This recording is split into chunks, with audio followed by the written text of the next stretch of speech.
Karena kenapa? Allah yang janjiin. Allah nggak mungkin ingkar janji. Gambling dikit lah di awal. Tapi di tengah dan di akhir kita akan ngelihat banget gimana Allah nunjukin kebenaran janji-janjinya. Tapi kalau kita nggak berani gambling sama Allah, ya Allah pasti akan nunjukin ke kita yang terbayangkan oleh kita. Saya sering bilang, nasib kita itu tergantung iman. Kalau kita pengen kehidupan kita amazing, kita harus punya iman yang amazing. Kalau kita pengen dapat lebih banyak miracle dalam hidup kita, surprise, berarti iman kita itu harus miracle. Kalau iman kita ilmiah, kita hanya akan mendapatkan kehidupan yang ilmiah sesuai dengan hitung-hitungan kita. Kalau kayak gini, 1 tambah 1, 2. Kalau kita pengen hidup kita banyak kejutan, 1 tambah 1, 10, berarti kita harus punya keimanan yang amazing, miracle, ajaib kayak gitu. Aku tergantung prasangka hambaku kepadaku. Assalamualaikum warahmatullahi wabarakatuh.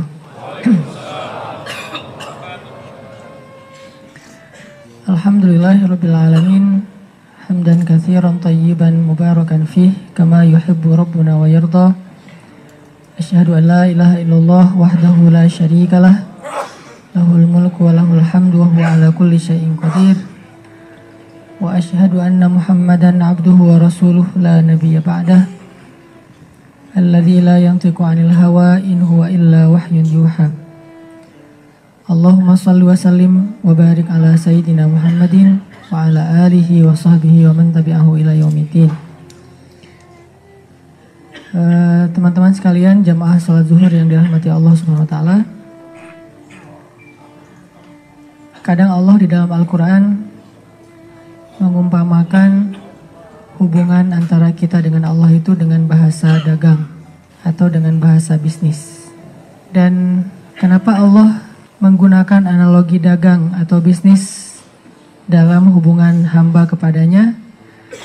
Karena Allah Subhanahu wa taala Maha Kaya. Jadi kalau Allah kekayaannya tanggung, Allah nggak akan nawarin kita perdagangan yang murni keuntungannya hanya untuk kita. Salah satu ayat perdagangan di dalam Al-Quran tentang kita dengan Allah itu misalnya surat As-Saff, ya ayyuhalladzina amanu hal adullukum ala tijaratin tunjikum min azabin alim. Wahai orang yang beriman, mau nggak kalian aku tawarin satu tijarah. Tijarah itu dagang. Orang yang berdagang itu namanya tajir. Terus jadi bahasa Indonesia tajir, kaya raya. Dalam bahasa Arabnya tajir itu artinya pedagang. Jadi dagang sayur juga tajir. Kerjanya apa? Tajir. Padahal jualan hal-hal yang sepele. Kayak di Arab jualan siwak gitu. Itu namanya tajir siwak. Jadi dia kaya raya gara-gara siwak. Ini tijarah. Tunjikum min azabin alim. Perniagaan yang bisa menyelamatkan kalian dari azab yang sangat menyakitkan, yaitu azab api neraka. Sehingga karena Allah menggunakan bahasa dagang dengan hambanya, dan Allah itu ghaniyun, syakurun, terus raufun, rahimun, wasi'un, apalagi karimun, jawadun, banyak sifat-sifat dan nama-nama Allah yang mulia yang ada hubungannya dengan tijarah, dengan tawaran berdagang. Dan semua nama itu harusnya jadi semacam motivasi dan jaminan buat kita bahwa kalau berdagang dengan Allah itu nggak bakalan rugi. Pertama, Allah itu ghaniyun, yang maha kaya. Jadi nggak akan mungkin kita ditunda-tunda bayarannya karena uangnya belum cair.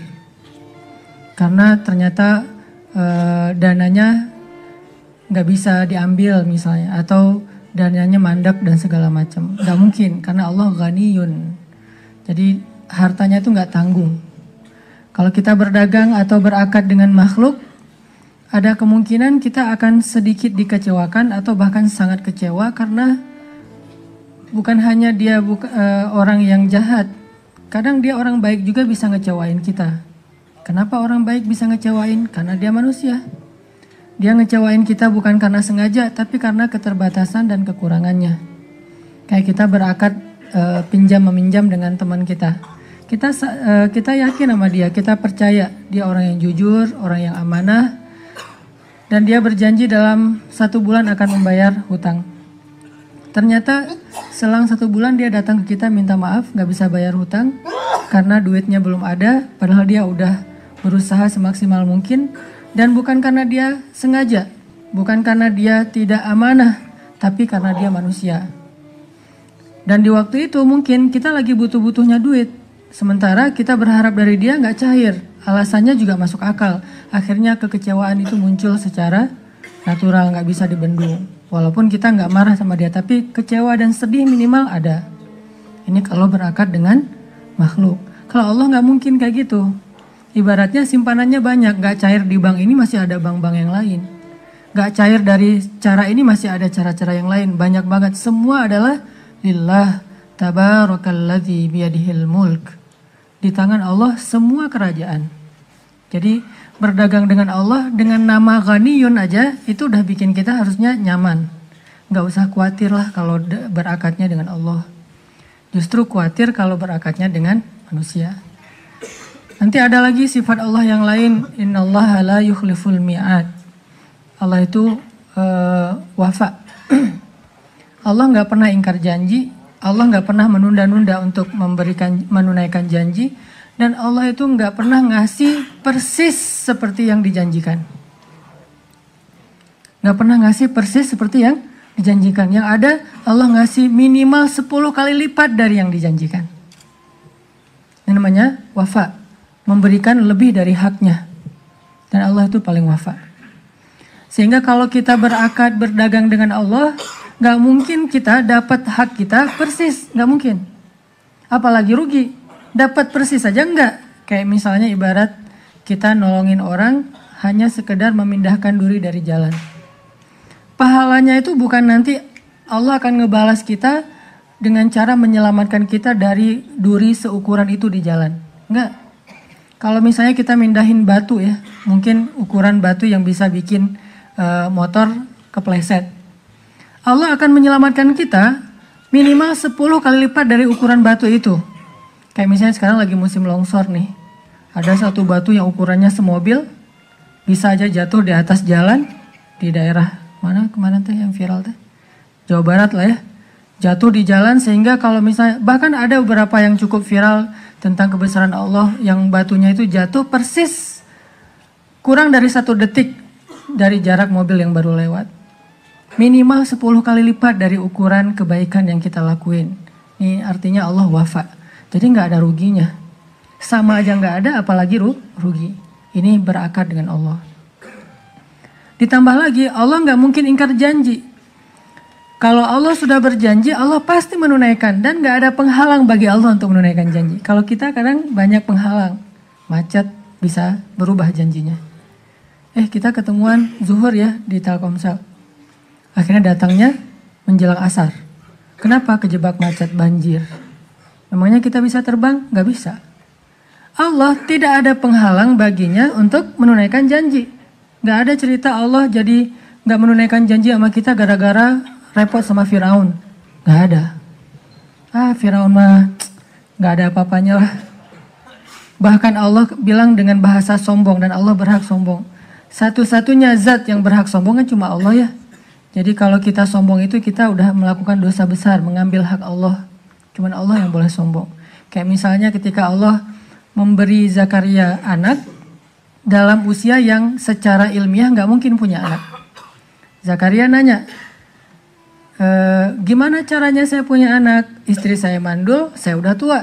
Kata Allah, qala kadzalika qala rabbuka huwa alayya hayyin. Hayyin itu artinya hin. Hin itu jadi bahasa Indonesia hina. Nggak ada apa-apanya, rendah, remeh, kecil itu mah kata Allah. Gitu doang, hayyin kata Allah. Artinya nggak ada yang membuat Allah itu sulit untuk menunaikan janjinya. Sehingga Allah la yukhliful mi'ad. Kalau Allah udah berjanji pasti ditunaikan. Kalau kita sampai berpikir Allah menunaikan nggak ya, seolah-olah kita suuzon sama Allah. Seolah-olah Allah itu ada penghalang untuk bisa menunaikan janjinya. Walaupun Allah maha baik. Nggak ada penghalang. Kalau Allah sudah berjanji pasti Allah tunaikan. dan tepat sesuai dengan janji Allah. Tidak mungkin meleset sedikit pun. Detik bahkan kurang dari detik itu, lebih kecil dari ukuran detik, tepat seperti apa yang Allah janjikan. Banyak lagi nanti syakur. Arti syakur tuh Allah maha menghargai. Nggak mungkin ada kebaikan kita terus Allah bilang, gitu aja minta diapresiasi. Emang saya nggak pernah buat baik sama kamu. Allah nggak pernah kayak gitu. Walaupun Allah maha baik dan terus memberikan kebaikan dalam hidup kita, nggak pernah Allah misalnya ketika kita ngelakuin satu kebaikan, terus Allah bilang kan udah dibalas kemarin. Kan udah dibayar kemarin dengan kesehatan, dengan nafas, dengan segala macam. Enggak, tetap aja dibalas. Padahal kebaikan-kebaikan kita seumur hidup bahkan mungkin nggak bisa membayar satu hela nafas kita sekalipun. Tapi Allah nggak ngitung kayak gitu. Allah nggak ngitung kebaikannya kepada kita dan emang kita juga nggak disuruh berhitung karena nggak akan sanggup ngitung. Wa in ta'udu ni'matallah la tuhsuha. Kalau kalian pengen ngitung nikmat Allah, kalian nggak akan sanggup. Yang Allah minta dari kita itu bukan menghitung, tapi mensyukuri. Dan kalau kita bersyukur, bukan udah memang sepantasnya kalian bersyukur, enggak. La in syakartum la azidannakum. Ditambah lagi tuh syakur. Syukur aja ditambah. Beramal soleh ditambah. Jadi kayak Allah tuh memang seneng ngasih gitu. Seneng ngasih. Cuman Allah pengen lihat kita pantas nggak diberikan. Ada sedikit aja kepantasan pada diri kita, dikasih lebih dari apa yang kita pantas mendapatkannya. Jadi ibarat makanan, Allah tuh udah sediain segala macam. Kita tuh cuma disuruh ngambil sendok terus makan sendiri. Kadang-kadang itu juga disuapin, cuma disuruh buka mulut doang gitu. Terus kita nggak mau buka mulut, alasannya kita bilang, Allah sombong banget sih, saya disuruh buka mulut. Kenapa nggak dikenyangin aja? Masih banyak meminta, padahal udah disiapin, udah dimasak, udah dihidangin, disuapin. Tugas kita cuma buka mulut. Sesederhana itulah kita mendapatkan nikmat Allah. Kita hanya ikhtiar sedikit, tapi dapatnya banyak, luar biasa. Kadang-kadang ikhtiar yang sedikit ini bikin kita komplain. Bikin kita nuduh Allah dengan tuduhan-tuduhan yang gak pantas. Ini artinya teman-teman yang dirahmati Allah, paling aman itu kalau berakad dengan Allah. Paling aman udah. Cuman kalau kita banding-bandingin ya, biar lebih fair, kenyataannya kita agak-agak gak fair sama Allah. Contoh nih, kalau kita bandingin akad kita dengan Allah dan akad kita dengan makhluk. Allah kan kadang-kadang ngomong di Al-Quran tuh, siapa yang meminjamkan harta terbaiknya kepada Allah, nanti Allah ganti berkali lipat kan ya. Ini kan konsep riba sebetulnya kan ya. Karena Allah itu emang mengharamkan riba kalau kepada sesama makhluk. Tapi menggunakan riba kalau kepada dirinya sendiri. Makanya Allah menggunakan istilah yamhaqullahu riba wa yurbi as-sadaqat. Allah menghapus riba tapi meribakan sedekah. Bahasa, kalau kita terjemahkan secara bahasa ya, yurbi itu kan dari kata riba. Yamhaqullahu riba wa yurbi as-sadaqat. Allah menghapus riba kalau kepada sesama makhluk, tapi meribakan sedekah kalau ke Allahnya. Arti meribakan sedekah, kalau kita kasih 1, Allah balas 700 kali lipat, berarti kan riba. Tapi kalau dengan Allah nggak masalah. Kenapa? Allah nggak akan terzolimi oleh riba kita. Orang Allah maha kaya. Tapi kalau makhluk diribain, kan jadi sulit buat dia, jadi zalim. Kalau Allah tidak masalah. Lebih dari 700 kali lipat juga nggak masalah. Karena Allah bilang, bighairi hisab, tanpa batas. 700 itu hanya hitung-hitungan yang kita bisa bayangin. Tapi di akhir ayat tetap ada kalimat bighairi hisab, nggak ada batas.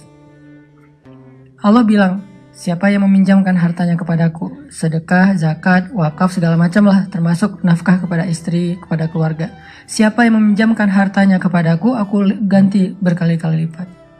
Siapa yang menyimpan hartanya di sisi Allah, Allah ganti. Jelas tuh ayatnya tuh. Belum lagi nanti dikuatkan dengan hadis-hadis yang sahih. Tapi kenyataannya, kadang kita masih agak ragu nyimpan uang ke Allahnya. Lebih yakin nyimpan uang ke makhluk. Berapa tabungan kita di bank? 100 juta? Khawatir nggak dengan angka segitu kita taruh di orang lain? Nggak khawatir, kenapa? Itu bank. Itu jelas pertanggungjawabannya. Itu nggak mungkin akan dirugikan, bahkan yang ada bertambah. Mau itu konvensional, mau itu juga syariah. Yang jelas naruh uang di situ kita yakin banget ratusan juta. Tapi naruh uang di Allah, zakat, sedekah yang jauh lebih kecil dari itu kadang mikir, berkurang, ini nggak fair nih. Ini artinya kita sebetulnya nggak yakin-yakin amat bahwa Allah itu maha baik, maha memberikan berkali lipat, maha menunaikan janji. Nggak yakin-yakin amat, walaupun lisan kita terus mengatakan sadaqallahul azim, sadaqallahul azim. Kan kalimat sadaqallahul azim itu kalimat tasdik ya, kalimat pembenaran. Dan dia boleh diucapin di setiap habis satu ayat juga boleh, nggak harus di akhir bacaan. Walaupun kebiasaan di Indonesia mah sadaqallahul azim itu penutup bacaan kan. Kalau misalnya ada yang baca Qurannya lama banget terus ada yang nyindir dari belakang, sadaqallah, sadaqallah gitu kan ya, biar nutup gitu bacaannya. Padahal sadaqallah itu artinya maha benar Allah kan dia membenarkan, tasdik. Dan orang yang selalu mentasdik itu namanya siddiq, seperti Abu Bakar as-Siddiq. Bisa aja kita bilang alif lam mim, Allahu alam wa sadaqallah. Dzalikal kitabu la raiba fi, sadaqallah. Hudal lil muttaqin, sadaqallah, bisa aja walaupun gak harus selalu dengan lisan, tapi dalam hati juga boleh. Yang jelas kita selalu bilang dengan lisan kita sadaqallah, sadaqallah, sadaqallah, tapi kenyataannya kita gak bisa bohong lah. Di hati kita tuh sebetulnya gak yakin-yakin amat bahwa Allah itu maha benar. Ini yang kita perlu bangun. Makanya buat saya belajar mengenal Allah, belajar akidah itu bukan belajar teori tentang Allah, rububiyah, uluhiyah, asma, sifat, itu wawasan lah. Dan itu dipelajari oleh para ulama. Tapi yang paling inti belajar akidah itu adalah belajar yakin sama Allah. Kadang kita nggak tahu istilah rububiyah, tapi yakin banget sama Allah yang maha memelihara. Kita nggak tahu istilah uluhiyah, tapi kita muwahhid banget ke Allah, nggak pernah menyekutukannya. Kadang kita nggak hafal semua asma dan sifat-sifat Allah Subhanahu Wa Taala, tapi kita selalu yakin dengan janji-janji Allah. Itu orang yang sudah berakidah dengan baik. Tapi ada orang yang rububiyahnya paling ahli, bahkan dia menulis buku tebal, doktor di bidang rububiyah, doktor di bidang uluhiyah, doktor dalam asma dan sifat. Wawasannya banyak, sehingga di Arab itu ada istilah maklamah. Maklamah itu kita terjebak di era banyak teori. Bilal itu nggak terlalu ngerti istilah-istilah rububiyah, uluhiyah, asma dan sifat. Bahkan istilah akidah itu bukan istilah Al-Quran dan hadis. Istilah akidah itu istilah para ulama. Makanya di Al-Azhar itu kita mempelajari bab mata kuliah, salah satunya tentang tajdidul mustalahat. Pembaharuan istilah, sejarah pembaharuan istilah yang ada di Al-Quran, yang ada di hadis, istilah yang dari ulama, istilah yang datangnya kemudian, istilah yang kekinian, termasuk kayak kita ikhtilat. Bagi sebagian orang menganggap istilah ikhtilat ini istilah yang paling baku kan ya. Padahal tidak ada istilah ikhtilat di dalam Al-Quran dan hadis. Yang ada adalah istilah hijab misalnya. Tetapi tetap nilainya ada. Akidah tidak ada di Al-Quran dan hadis. Yang ada rububiyahnya, Rabbal Alamin, Rabbin Nas dan seterusnya, uluhiyah dan seterusnya. Tapi istilah akidah nggak ada. Artinya sahabat itu nggak ngerti wawasan tentang akidah secara luas seperti yang kita pelajari. Di semua taklim tuh ada pembahasan akidah. Sampai ada taklim khusus bab akidah, dibedah banyak buku. Sahabat nggak sedalam itu sebagian mereka. Hanya beberapa sahabat yang memang fakih dalam agama. Tapi banyak juga sahabat yang pas-pasan urusan agamanya. Cuman buat mereka ilmu itu di hati, bukan di pikiran. Sehingga ilmu itu menambah iman, menambah rasa takut kepada Allah. Makanya Allah berfirman, innama yakhsyallaha min ibadihi al-ulama. Sesungguhnya yang takut itu kan sifatnya di sini. Takut itu perasaan, bukan pikiran. Maka yang takut kepada Allah itu orang yang berilmu. Berarti ilmu itu harusnya melahirkan rasa takut, melahirkan rasa yakin, melahirkan rasa berserah diri, melahirkan rasa percaya. Ini berarti ilmu. Makanya teman-teman yang dirahmati Allah, coba kita istafti qalbak, kata Nabi. Istafti qalbak, tanya ke hati masing-masing. Kira-kira kita udah berakidah belum? Kira-kira kita layak gak disebut orang yang beriman? Salah satunya, gimana kita yakin kepada Allah dalam akad-akad hidup, dalam transaksi-transaksi kehidupan. Cara mengukurnya gampang, bandingin aja dengan manusia. Padahal kan kita bilang la syarikalah, Kemudian kita bilang inna sholati wa nusuki wa mahyaya wa mamati lillahi rabbil alamin. Iya karena berdua, iya karena saya. Banyak kan kata-kata Allah yang paling lah pokoknya. Tapi kenyataannya yang contoh tadi aja. Kita begitu tenang, nyaman, yakin menyimpan harta kita kepada makhluk dalam sebuah lembaga, bank atau apapun. Tapi kita agak-agak ragu nyimpan uang ke Allah dalam bentuk sedekah, zakat dan seterusnya. Padahal Allah nggak pernah minta 100% loh. Kalau kita mau ngasih 100% juga ada syaratnya. Nggak mentang-mentang ada cerita Abu Bakar ngasih seluruh hartanya, terus kita mewajibkan semua orang kayak Abu Bakar. Nggak. Banyak syarat. Abu Bakar udah memenuhi syarat itu. Salah satu syaratnya keluarganya ridho. Karena kalau keluarganya nggak ridho berarti zalim kan? Ada seorang sahabat pengen nyedekahin semua hartanya sebelum dia wafat. Kata Nabi, kamu punya anak? Punya. Kalau gitu jangan semuanya. Setengah boleh nggak Nabi? Kebanyakan. Sepertiga? Itu juga sih sebetulnya kebanyakan. Ya udah nggak apa-apa deh. Maksimal sepertiga. Karena ada 2/3 hak orang lain, keluarga dan seterusnya. Tapi kalau keluarga udah pada ridho kayak Abu Bakar, istrinya juga Asma bintu Umais, tahu sendiri Asma bintu Umais kayak gimana orangnya. Dikurangin gaji presiden aja dia gitu, kan dia ngumpulin sisa-sisa receh dari gaji Abu Bakar biar bisa akhir bulan itu beli daging 1/4 kilo aja. Ya Abu Bakar, kata Asma. Asma ini perempuan yang menikahi 3 laki-laki ahli surga, tiga-tiganya. Yang pertama Ja'far, kedua Abu Bakar, yang ketiga Ali. Jadi ketahuan ya gimana perempuan ini, suaminya aja tiga-tiganya ahli surga. Ya Abu Bakar, kita udah lama nih gak makan daging sejak kamu jadi khalifah. Boleh gak saya sisain dikit aja dari belanja bulanan, kalau nanti bisa beli daging? Boleh kalau masih bisa, kata Abu Bakar. Disisain receh. Uang 200 rupiah, 500 rupiah disisain. Akhirnya terkumpullah setelah beberapa bulan. Bisa nih beli daging 1/4. Akhirnya dia bilang, ya Abu Bakar sudah terkumpul nih. Kayaknya bisa beli daging walaupun sedikit untuk kita makan sekali aja. Kata Abu Bakar, astagfirullah, berarti gaji saya masih ada lebihnya. Kasih ke Baitul Mal, mulai bulan depan gaji saya dikurangin seukuran dengan yang bisa disisain. Asma bintu Umais, sami'na wa ata'na. Enggak, ceraikan saja, pulangkan saya. Enggak. Asma bintu Umais. Makanya apakah istri kita Asma bintu Umais? Dan apakah kita Abu Bakar? Kita bukan Abu Bakar dan istri kita bukan Asma bintu Umais. Jadi kita mending pakai aja teladannya Sa'ad bin Abi Waqqas mungkin. Atau Muaz bin Jabal. Atau minimal Abdurrahman bin Auf. Gimana Abdurrahman bin Auf? Minimal ya. Ketika Abdurrahman bin Auf ngelihat istri-istri Nabi ditinggalkan oleh Rasulullah kan jadi janda nih. Dan istri Nabi kan gak boleh nikah lagi. Sehingga harus ada yang nafkahi. Maka Abdurrahman bin Auf memberikan masing-masing istri Nabi hadiah sebesar 21 miliar satu orang. Ada 9 orang. 21 miliar. Dan itu receh lah buat Abdurrahman mah. Abdurrahman kok gede banget, berapa emang 21 miliar? Emang saya pernah ngasih segitu? Lupa. Kita ngasih 1000 aja ingat sampai mati gitu ya. 21 miliar satu istri Nabi, bayangin.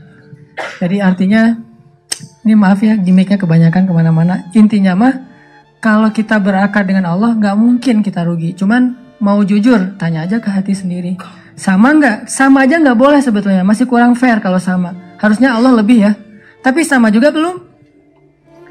Apakah sama ketenangan kita ketika kita nabung uang di bank dengan ketika kita bersedekah? Sama ketenangannya? Mantap gitu. Wah sedekah misalnya dengan angka yang agak sedikit menurut kita gede.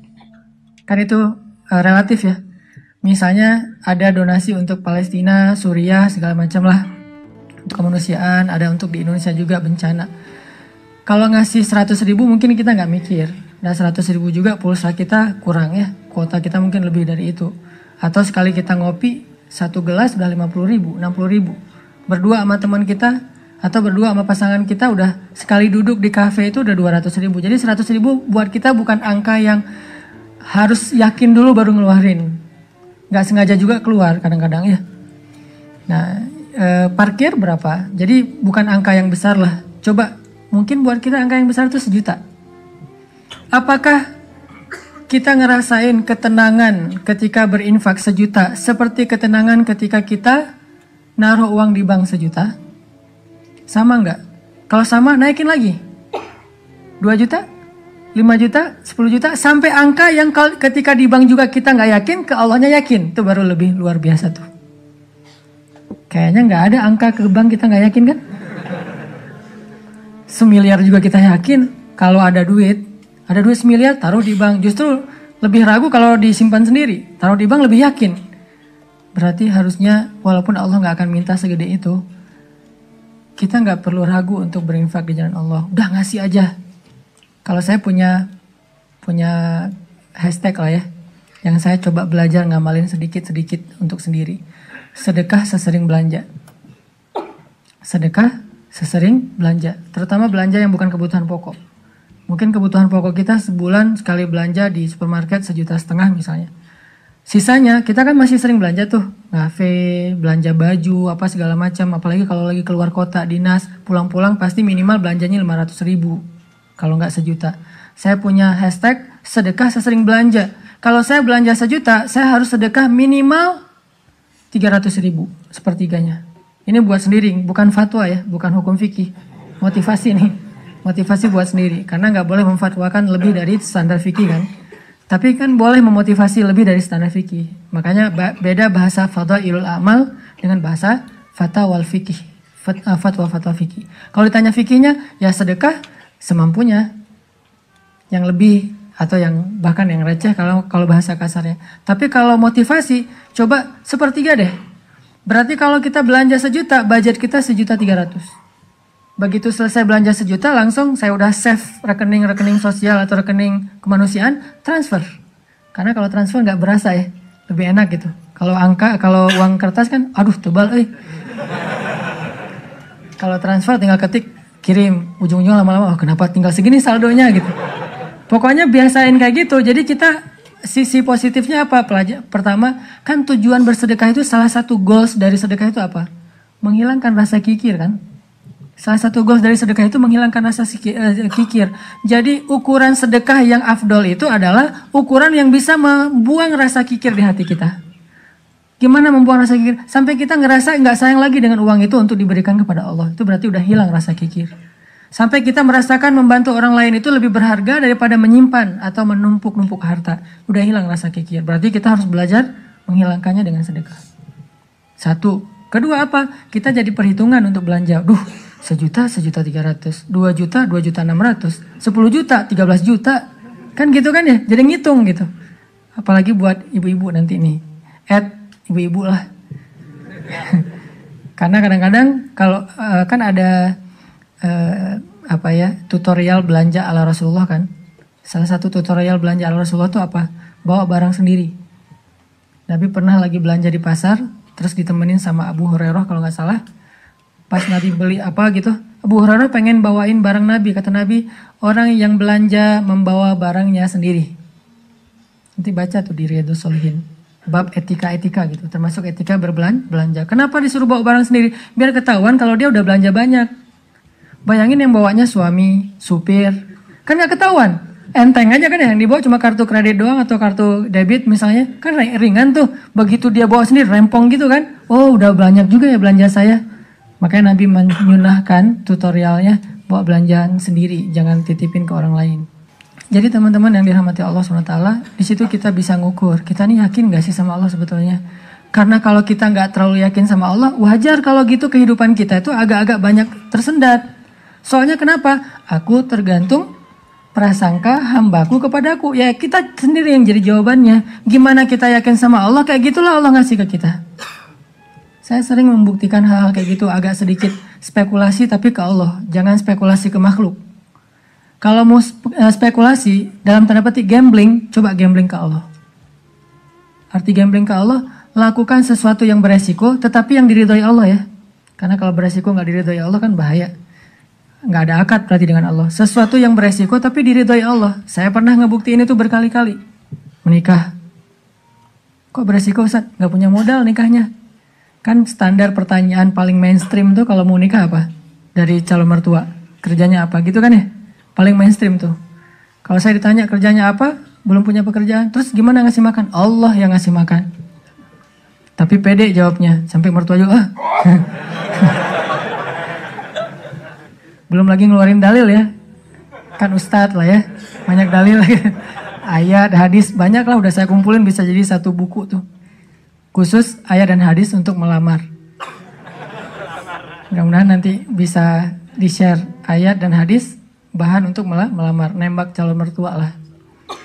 Pak, itu ada tuh hadis ya, cuman saya agak-agak ragu nih bunyinya kayak gimana tuh, kurang lebih sih yang pernah saya dengar dari Ustadz, nih hadis sahih loh Pak. Kalau datang seorang pemuda yang baik akhlaknya gitu kan ya, jangan ditolak. Itu saya pernah dengar, Bapak pernah dengar? Pernah sih. Nah gimana Pak? Saya beres langsung urusan. Masa dia mau nolak hadis kan ya?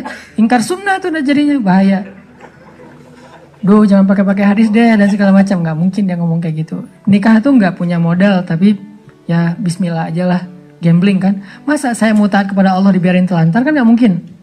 Kan menikah itu untuk taat kepada Allah kan. Enggak, hawa nafsu. Emang hawa nafsu. Masa nikah gak pakai hawa nafsu? Ini ada yang keliru di masyarakat kita. Katanya nggak boleh menikah karena hawa nafsu. Bukankah nikah itu adalah solusi buat hawa nafsu? Lo nikah nggak karena Allah tuh, karena nafsu. Nggak berbenturan dua hal ini. Tapi kalau dia menikah karena hawa nafsu dan ingin menghalalkan dengan terhormat hawa nafsu itu namanya karena Allah. Nggak ada cerita karena Allah berarti nggak melibatkan hawa nafsu. Nggak kayak gitu sih bahasanya. Sama kayak kita kerja nih. Lo kerja karena pengen gaji itu bukan karena Allah. Pengen gaji dan karena Allah itu nggak berbenturan. Kenapa kita pengen gaji? Karena kita pengen mendapatkan rezeki yang halal dan menafkahi keluarga. Dan itu semuanya karena Allah. Jadi nggak dibilang, gue jangan mengharapkan gaji, harapkan pahala. Pahala itu salah satunya gaji. Karena pahala dalam bahasa Arab nggak ada pahala, yang ada al-jaza, al-ajru. Al-jaza itu artinya balasan, al-ajru itu artinya upah. Upah itu bisa dalam bentuk kesehatan, bisa dalam bentuk materi uang, bisa dalam bentuk kebaikan di akhirat, bisa dalam bentuk terhindar dari api neraka, dan seterusnya. Itu al-jaza, al-ajru. Termasuk mendapatkan hak kita dalam sebuah pekerjaan. Nggak masalah mengharapkan, saya kerja di Telkomsel, kenapa? Gajinya gede. Nggak apa-apa. Selama yang kita dapatkan itu halal. Tapi kalau yang kita kejar gaji gede dan syubhat, apalagi haram, itu bukan karena Allah. Termasuk menikah. Menyalurkan, kenapa kamu menikah? Karena saya pengen menyalurkan kebutuhan biologi saya secara halal. Wah, nggak karena Allah nih, nafsu nih. Emang nafsu, emang kenapa? Bukankah Allah mengatakan litas kunu ilaiha? Apa arti litas kunu ilaiha? Supaya tenang, supaya jadi nyaman, gejolak di dalam diri kalian dengan cara kepadanya. Itu bahasa. Dan di Al-Mu'minun juga dikatakan, walladzina hum li furujihim hafizun. Kalau nggak bisa hafizun, maka dia salurkan. Gimana cara nyalurinnya? 2. Illa ala azwajihim. Yang kedua nggak usah dibahas. Yang satu aja. Illa ala azwajihim, kepada istri mereka. Bukan istri mereka, istri-istri mereka.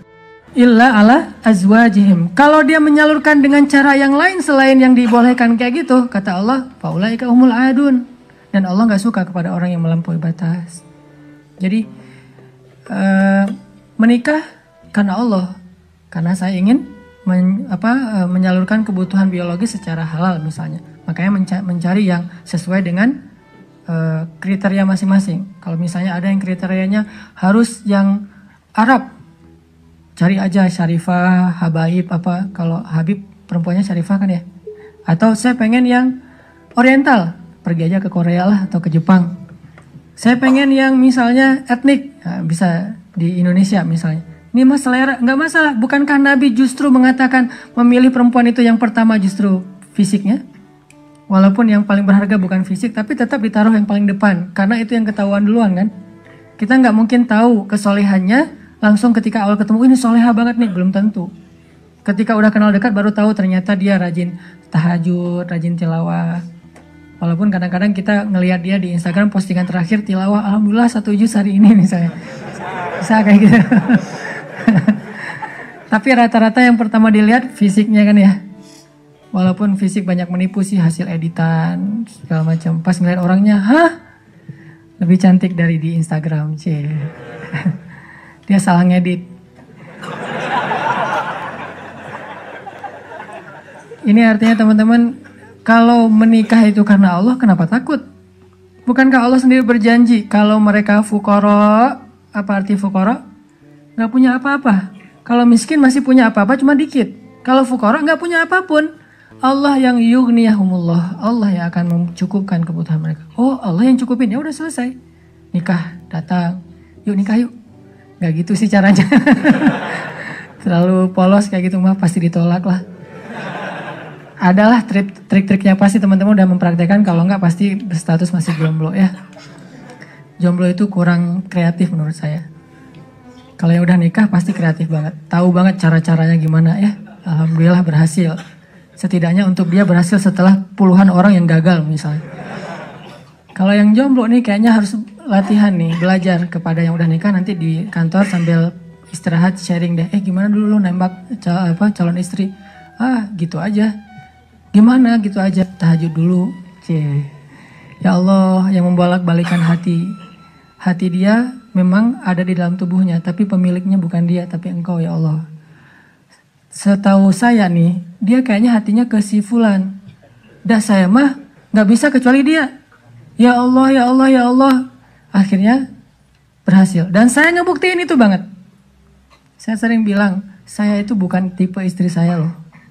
Sangat bukan tipe istri saya. Ada 4 hal yang pantang buat istri saya. 4-4-nya ada di saya. Subhanallah. Kok bisa berhasil? Ustadz.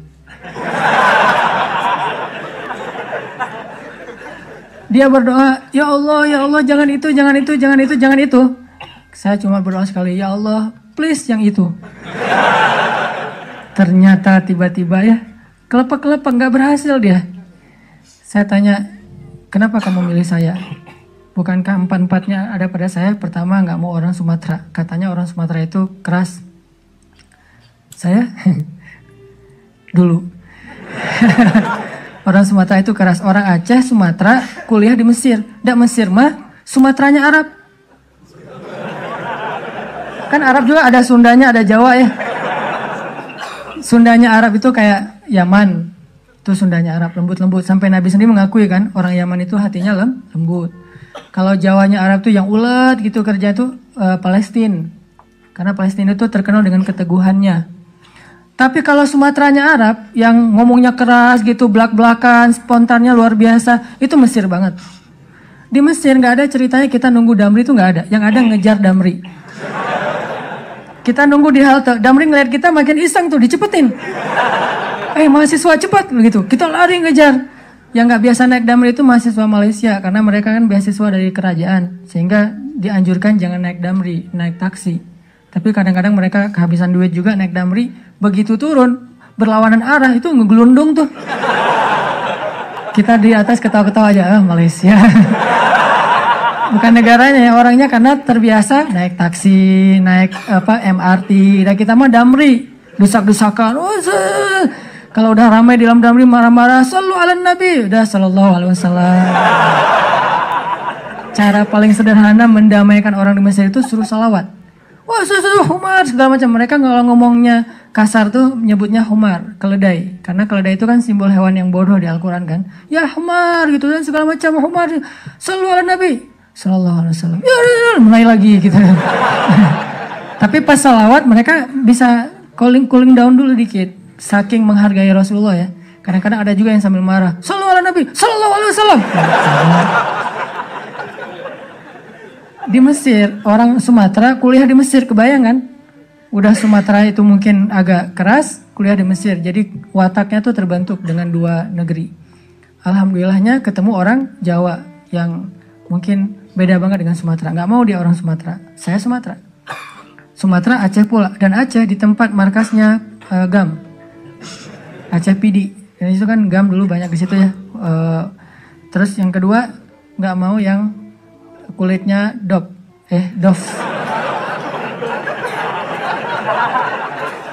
Kebanyakan ke pantai misalnya. Saya nyebutnya nggak dof sih, nyebutnya eksotis gitu. Ketiga, nggak mau yang berewokan. Nggak usah tanya kenapa. Keempat, nggak mau anak pesantren. Ini juga nggak tahu kenapa nih. 4-4-nya ada di saya nih. Ya Allah, please jangan itu. Ya Allah, saya pengennya itu. Kuat-kuatan doa. Ternyata doa saya lebih diijabah. Tadi kan, Ustaz. Pas ketemu sama dia, kenapa kamu mau sama saya? Padahal 4-4-nya ada di saya. Karena kamu punya yang kelima. Apa? Hati kamu. Nggak gitu sih ngomongnya. Yang jujurnya bukan itu mah versi jaim ya. Kalau versi jujurnya, kenapa? Karena kamu pelet gitu ya. Peletnya pakai apa? Pakai Al-Quran. Begitu ketemu, Bismillahirrahmanirrahim. Ria-ria dikit lah. Tapi ria untuk kebaikan kan, biar dapat seseorang yang sesuai dengan isi hati. Ngeklik langsung, ya Allah, berhasil. Dan setelah itu, biarin Allah aja yang ngatur. Mau kerja apa, mau tinggal di mana. Ternyata alhamdulillah saya ngerasain justru rezeki itu Allah mudahin setelah menikah. Dulu awal-awal saya datang ke Bandung, kita ngontraknya itu di rumah yang tempat pembuangan sampah di Tegalega tuh, di salah satu lapangan di Bandung, di pojok Tegalega itu ada pembuangan sampah. Kita tinggal di situ. Paling murah soalnya di situ. Mulai saya usaha nerjemahin buku, nggak ada yang mau nerbitin. Terjemahannya jelek katanya. Ya udah deh. Mungkin bukan terjemahannya yang jelek. Melihat muka saya dia sebel. Banyak orang yang ngeliat muka saya tuh sebel. Termasuk tadi calon istri saya pertama ngeliat muka saya, apaan sih nih orang kayak gini banget. Sekarang kok gini banget ya kamu.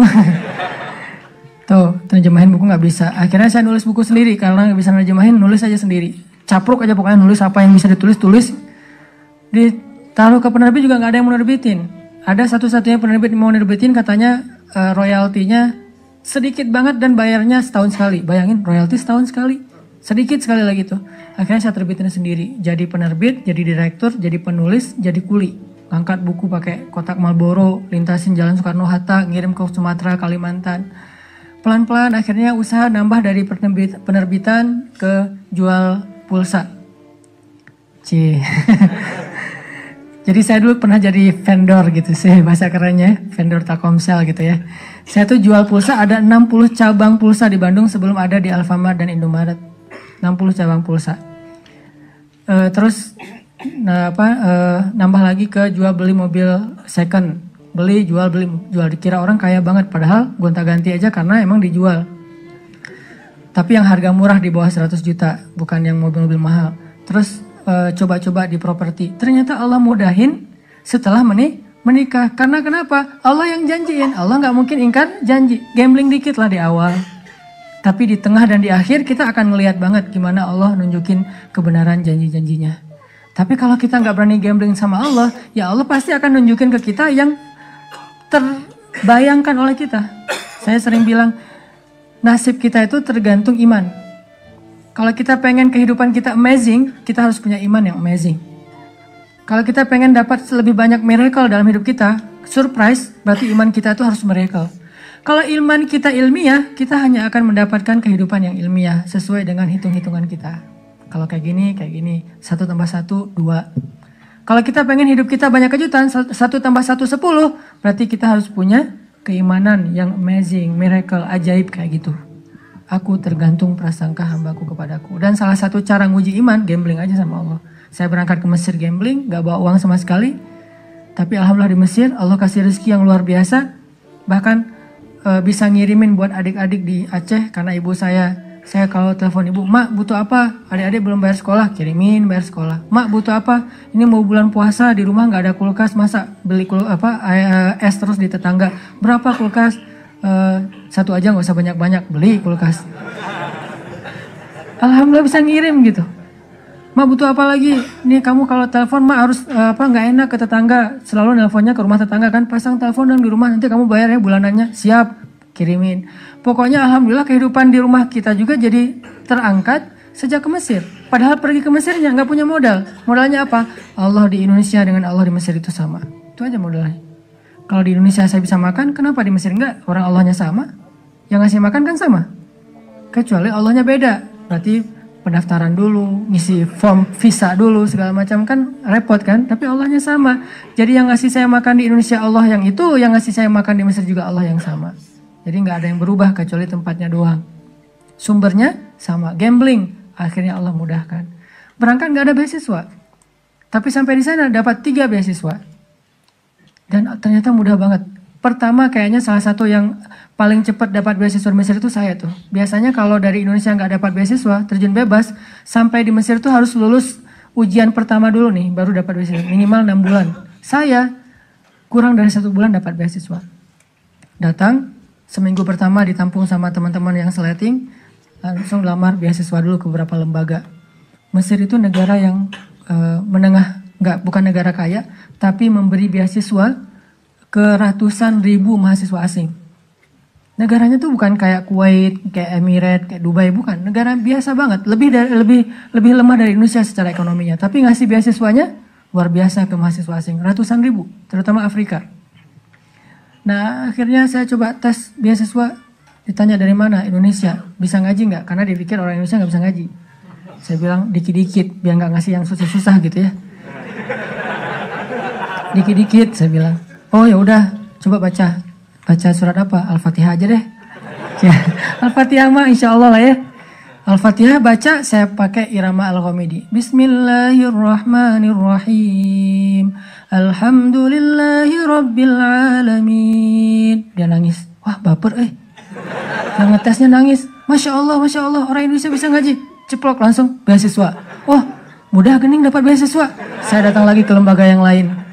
Beasiswa, bisa ngaji? Dikit-dikit. Ya udah coba ngaji surat apa? Terserah. Al-Ikhlas boleh? Boleh, Al-Ikhlas. Al-Ikhlas, Al-Falaq, Al-Fatihah. Lulus, alhamdulillah ya. Ada itu mah insya Allah lulus. Dikirain orang Indonesia tuh kayak orang yang baru masuk Islam yang mungkin belajar Al-Quran juga baru gitu. Alhamdulillah saya udah sering ikut musabaqah dari kecil dan alhamdulillah sering juara nasional. Jadi ya, dikit-dikit bisa lah untuk bikin orang agak-agak baper, tahu trik-triknya. Akhirnya dia, apalagi Al-Fatihah, Al-Ikhlas kan, alhamdulillah dapat beasiswa 3 langsung. Akhirnya saya punya rumah 3. 1 dekat Sungai Nil, kalau lagi bete di situ aja. Sekalian kalau ada apa-apa nanti nyemplung. Pernah diputusin, tawaf Sungai Nil. Masa lalu ya, nggak usah dibahas ya. Terus rumah 1 lagi itu di pelosok kampung di Mesir. Karena emang saya pengen dapat culture Mesirnya, pengen kenal dengan orang-orang Mesir asli. Di kampung banget tuh. Yang di sebelah rumah itu ada kandang keledai. Disitulah saya mengetahui makna hadis Nabi. Kalau kalian dengar suara anjing dan suara keledai berarti ngelihat setan. Berta'awuz lah kan ya. Suara keledai itu sering di sebelah rumah saya. Iyo. Saya ta'awuz, dia nggak berhenti. Saya pergi, dia berhenti. Wah, bahaya gini. Ini setannya siapa gitu. Di rumahnya ada yang di kampung, terus 1 lagi rumahnya di asrama mahasiswa. Alhamdulillah ternyata Allah mudahin banget tuh. Coba gambling. Gara-gara saya sering gambling kayak gitu, saya makin yakin aja nih, kan kita ngelatih keimanan kita tuh dengan pengalaman ya. Salah satunya kayak Ibrahim bertanya ke Allah, wa idh qala Ibrahim rabbi arini kaifa tuhyil mauta.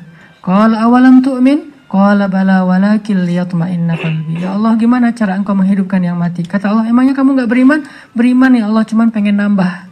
Makin tenang hatinya, pengalaman. Makin berani, gambling ini, gambling itu, termasuk gambling ketika saya jadi guide di salah satu musim haji. Berangkat, gak punya modal kecuali bayar visa sama tiket doang. $500 kalau haji dari Mesir, murah banget loh. $500 dan gak ada kuota. Gak perlu nunggu sampai 10 tahun. Bulan ini daftar, bulan ini berangkat. Cuma $500. Tapi buat mahasiswa kan itu kadang-kadang gede ya. $500 minjam dulu sama teman. Pinjam dong $500 buat apa? Haji. Oh ya udah, pinjam. Nanti pulang haji dibayar, insya Allah. Berangkat nih. Sampai di Mekah, kerjanya ngapain? Ngeguidein jamaah-jamaah Indonesia yang mungkin butuh guide, butuh yang didorong. Terutama dorongan lah. Jadi ojek. Cuma waktu itu gak ada aplikasi sih. Aplikasi dorongan bisa pesan. Kayaknya perlu dibuat juga sekarang. Saya nyewa dorongan itu wheelchair. Duduk depan Masjidil Haram gini. Mana ini yang kelihatan agak-agak cacat atau apa gitu kan. Kayak hiu nyari mangsa gitu. Mana nih yang agak kesasar. Gak ada. 2 hari gak ada. Akhirnya 2 hari saya cuma minum air zam-zam doang tuh. Gak makan. Cuma minum air zam-zam. Tidur. Minum air zam-zam. Nungguin. Gak ada. Hari ketiga. Alhamdulillah lagi duduk-duduk depan Masjidil Haram, lewat ibu-ibu kayak culang-cilang gitu, kayak apa, bingung gitu kan ya, ini arah kemana sama anaknya. Nah ini kayaknya ada ciri-ciri nih. Saya datengin, Bu, kenapa kesasar? Iya Nina, saya kesasar, rumah saya tuh dari Jamaah Solo, maktab saya gak tahu di daerah mana. Ibu gak bawa identitas? Iya ketinggalan tadi tasnya pas buru-buru. Wah, saya juga baru pertama haji nih, belum tahu juga tempat maktab-maktab kayak gituan. Tapi bismillah lah, gambling karena Allah. Makanya kalau berani gambling sama Allah, nggak mungkin dikecewain. Saya yakin banget tuh. Saya buktiin. Bu ikut saya aja, insya Allah kita cari rumah ibu. Kemana anak arahnya? Ke situ bu. Nah saya juga nggak tahu. Ikutin aja. Ibu itu ikutin, jalan. Bismillah, la haula. Kan kata Nabi, la haula wala quwata illa billah itu melahirkan keajaiban kan ya. Sampai ada sahabat yang baca la haula, tiba-tiba anaknya yang disandra tiba-tiba lepas dan selamat. La haula wala quwata illa billah, la haula wala quwata illa billah. Jalan, gak lama kemudian sekitar setengah jam jalan, lumayan lama sih. Setengah jam, akhirnya ibu itu bilang, Masya Allah itu maktabnya ibu, itu teman-temannya ibu. Sampai persis di depan maktabnya. Oh ya alhamdulillah emang arahnya ke sini sih bu dari tadi juga. Maktabnya ibu nih. Akhirnya dia datang pelukan sama teman-temannya udah tunggu kemana aja dari pagi kita tungguin kirain kesasar kemana. Ya saya kesasar untung ditolong sama adek ini. Dari mana dek? Dari Al-Azhar Mesir. Oh ya alhamdulillah bisa digayadin kita dong. Alhamdulillah insya Allah besok langsung janjian jam sebelum subuh saya udah on time di depan maktab mereka. Datang alhamdulillah besoknya kita guidin, terus kalau ada pemotongan hewan kurban kita potongin, dapat rezeki dari Allah. Gak mungkin saya datang ke rumah Allah, pertama untuk ibadah, kedua untuk mencari rezeki. Bukan buat saya doang, buat keluarga yang ada di Aceh juga. Dan saya niatkan karena Allah, gak mungkin pulangnya tangan kosong. Tidak ada yang datang kepada Allah pulang dalam keadaan kecewa, mustahil, itu prinsip. Gak ada yang datang kepada Allah pulangnya kecewa, itu gak ada. Yang datang ke Nabi aja nggak pernah pulang kecewa, apalagi pada Robnya Nabi. Nabi itu nggak pernah bikin orang kecewa. Yang datang kepada beliau pasti bawa sesuatu. Kalau minta sesuatu kepada Nabi nggak mungkin ditolak, apalagi Allah. Jadi saya yakin nih, pokoknya saya datangnya jangankan ke Mekah, ke Mesir aja yang jauh dari Ka'bah, Allah tolong, apalagi ini di dekat Ka'bah. Walaupun awalnya Allah pengen nguji iman kita, masih percaya nggak setelah 2 hari nggak makan? Percaya kok tetap ya Allah, cuman lapar sih ya Allah, gitu. Curhat aja sama Allah, kan kita Allah maha baik ya, jangan terlalu kaku lah sama Allah. Ya Allah, saya adalah, gak usah gitulah. Ya Allah, saya lapar nih. Kan Musa gitu, pas lagi di bawah pohon di Madian. Ya Allah, saya lapar sementara engkau dan saya fakir kepada kebaikan darimu. Langsung Allah beri, bukan cuma makan, sampai istri juga dikasih sama Allah. Akhirnya pulang-pulang alhamdulillah bisa bayar hutang. Mak, butuh apa? Kirimin. Setiap tahun kayak gitu. Pulang dari Indonesia, dari Mesir kayak gitu, sampai sekarang hidup suka gambling. Sehingga angka 1/3 dari uang belanja itu kecil kalau dengan keyakinan kepada Allah, nggak mungkin ngecewain. Karena udah terbiasa kayak gitu, 1/3 mah pasti diganti lah ntar lagi juga. Ketika ada musibah dikit, berakatnya dengan Allah. HP saya waktu itu harganya sekitar 1,5 juta, jatuh nih. Gara-gara buru-buru mau tahajud di masjid, jam 2 tahajud, jam 2 saya bangun.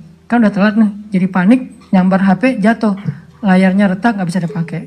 Saat itu juga saya bilang, Allah beri saya pahala dalam musibah ini, beri saya ganti yang lebih baik darinya. Tenang udah, sholat tahajud, subuh, pagi-pagi diganti dengan Note 5 yang waktu itu harganya masih 10 juta. Allah kasih cash dalam hitungan jam. Tergantung prasangka kepada hambanya. Dan jangan selalu mengidentikan bahwa pemberian Allah itu sedekah, enggak. Bisa dikasih sebuah proyek, bisa dikasih lewat sebuah mungkin ada orang yang dulu udah lama kita udah lupa juga dia punya utang sama kita, tiba-tiba bayar. Banyak cara lah buat Allah. Saya pernah mobil saya diserempet sama aparat, dia yang salah tapi dia yang marah-marah, nabrak dari belakang, wah ditabrak, dia turun duluan, marah-marah duluan, nyuri start gitu. Pas saya wah ini aparat mau diramein susah, ya udah deh, akhirnya dia pergi. Saya harus memperbaiki kendaraan saya 1,5 juta. Nggak bisa akad dengan makhluk karena dia zalim. Saya akad dengan Khalik yang maha baik, yang syakur. Ya Allah, beri saya ganti yang lebih baik dari ini. Seminggu kemudian saya ada suatu urusan pekerjaan, dapat ganti dari Allah 15 juta, 10 kali lipat dari yang sudah diambil. Dan jangan bilang kalau nggak tadi udah jadi 16,5 juta loh. Nggak. Kan kita kadang-kadang ngitungnya suka gitu ya. Padahal kalau nggak ada 1,5 juta yang kita ikhlasin, nggak ada 15 juta. Jadi tetap 15 juta sebetulnya. Ya Allah, kalau kemarin nggak ada kecelakaan itu pasti saya udah dapat 16,5 juta nih. Ini agak-agak terlalu tamak ya. Intinya teman-teman yang dirahmati Allah, yuk kita belajar berakar dengan Allah itu di hati. Bukan cuma inna sholati wa nusuki wa mahyaya wa mamati lillahi rabbil alamin secara lisan, tapi libatkan hati kita. Kalau berinteraksi dengan makhluk, berakar dengan makhluk lewat lisan. Saya terima nikahnya gitu kan ya. Nikah, apa aja lah pokoknya. Lisan kan. Tapi kalau dengan Allah, hati. Karena kalau nggak melibatkan hati, nggak sah akad kita dengan Allah. Walaupun lisan kita ngucapin yang paling manis sekalipun. Karena orang munafik lebih manis dari itu. Nanti baca di surat Al-Munafikun, gimana kata-kata orang munafik. Baca lagi surat Al-Jumu'ah, baca lagi surat-surat lain tentang orang munafik. At-Taubah, banyak kan cerita-cerita orang munafik yang lisannya baik, tapi hatinya gak terlibat. Maka Allah mengatakan, fi qulubihim marad, yukhadi'un Allah. Yuk kita berakar dengan Allah dengan melibatkan hati, yaitu yakin. Insya Allah dengan begitu Allah akan tunjukin keajaiban dalam hidup kita, memudahkan urusan-urusan kita, memberikan kita kebaikan-kebaikan yang tidak terhingga. Itu aja yang bisa saya sampaikan. Barakallahu li wa lakum. Wassalamualaikum warahmatullahi wabarakatuh.